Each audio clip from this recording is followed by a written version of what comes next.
எதிர்காலம் வரும் என் கடமை வரும் இந்த கூட்டத்தின் ஆட்டத்தை ஒழிப்பேன் பொது நீதியிலே புது பாதையிலே வரும் நல்லோர் முகத்திலே விழிப்பேன் வரும் நல்லோர் முகத்திலே விழிப்பேன் நான் ஆணையிட்டால் அது நடந்து விட்டால் இங்கு ஏழைகள் வேதனை படமாட்டார் உயிர் உள்ளவரை ஒரு துன்பமில்லை அவர் கண்ணீர் கடலிலே விழமாட்டார் அவர் கண்ணீர் கடலிலே.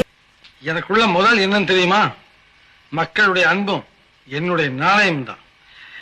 அதுக்கு என்னைக்குமே மோசம் வராது. தமிழக வெற்றி கழகத்தின் வழியா உங்களுக்காக உழைக்கணும்னு நான் வரேன்.